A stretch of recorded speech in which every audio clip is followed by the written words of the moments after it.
আমি একবার আরবের মরু উপত্যকা দিয়ে যাচ্ছিলাম। সাথে ছিল উট এবং আমার প্রয়োজনীয় সামান। মরুভূমির উত্তপ্ত বালুকারাশি আমায় ঝলসে দিচ্ছে। দক্ষিণা দমকা হাওয়া আর প্রখর রৌদ্র। বালুর কণিকাগুলো উড়ে উড়ে মুখের বিবর্তন এনে দিচ্ছে। আমি খুব তৃষার্ত হলাম, কিন্তু এমন অবস্থা আমার কাছে খাবার মতো এক ফোঁটা জলও ছিল না। তখন হজের মৌসুম। ভেবেছিলাম হজ সেরে দেশে আসব, কিন্তু আমায় দুর্বল করে দিচ্ছে আবহাওয়ার প্রতিকূলতা না থাকার কারণে।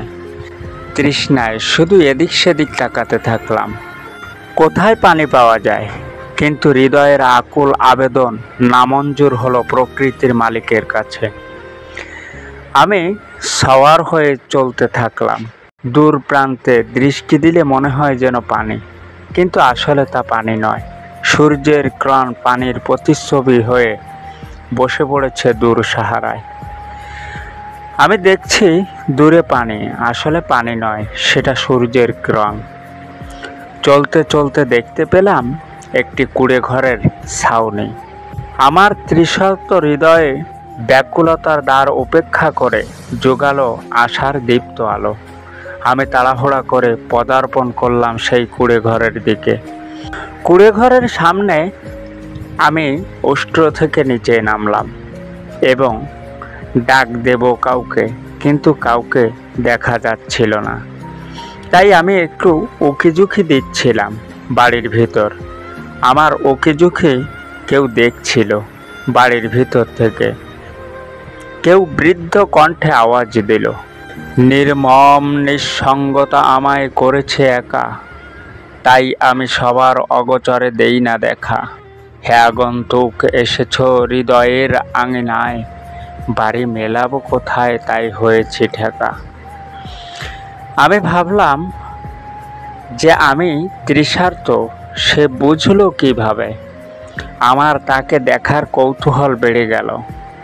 সে কে, যার বাক্য কলাপে ছন্দের সুর? আমি বললাম, কে আপনি, আর কেমন করেই বা জানেন আমি তৃষার্ত, পানি চাইতে এসেছি? সে আমাকে বলল, আবেগ, অনুভূতি আর তোমার চাহনি, মোর হৃদয়ে কর্ণশ্রুত তব কাহানি। কভু আগন্তুক উদিত হইলে মোর দ্বারে, একটাই সওয়াল তার, তৃষ্ণায় মেটাবো বারে। আমি বললাম, তুমি তাকে কেন পানি দাও না, নাকি দাও অগোচরে? বৃদ্ধার আওয়াজ এলো ভেতর থেকে, তৃষার্ত তুমি, তৃষ্ণা মেটাবো বাড়ি দিয়ে। হে পথিক, যা কিছু আছে মোর দ্বারে, পানি দিয়ে নাও নিয়ে। তবু শুষ্ক গলায় একটু ভিজাও, ফল পাবে খোদার আদালতে গিয়ে। আমি বুঝে নিলাম সে আমাকে পানি দিবে কিভাবে, সে তো নিজেও পিপাসার্ত। আমি তাকে বললাম তার বৃদ্ধা কণ্ঠের উপর নির্ভর করে, বুড়িমা, তোমার বাসা কোথায়? সে আমায় বিস্মিত করে উত্তর জানালো, যেথায় দেহ যেথায় বাড়ি, ছাড়িলে খাঁচা মন, ছাড়িলে জিঞ্জির প্রাণ পাখিটা কে আছে আপনজন। তবে কেন এত পাগল তুমি, খোঁজো কাকে সারাক্ষণ? আমি বৃদ্ধার হেকমতপূর্ণ জবাব শুনে আমি বললাম, হে বৃদ্ধা রমণী, তোমার কথার মর্ম স্পর্শতায় আমাকে ব্যাকুল করেছে। আমার ইচ্ছা আমি তোমায় একটু দেখতে চাই। বৃদ্ধা জবাব দিল, নিজেকে আবৃত করে রাখো হে প্রিয়তমা, চলিও না খোলা মেলা। তোমায় দর্শনের লাগি ঘুরবে কত সুজন, যদিও উঠবে হৃদয় বেলা। আমি তার কথা বুঝলাম সে আমায় নিজের চেহারাকে দেখাবে না। তখন আমি বললাম, হে উদাসীন বাড়ির মহাজন। আমি চললাম আমার উদ্দেশ্যের দিকে।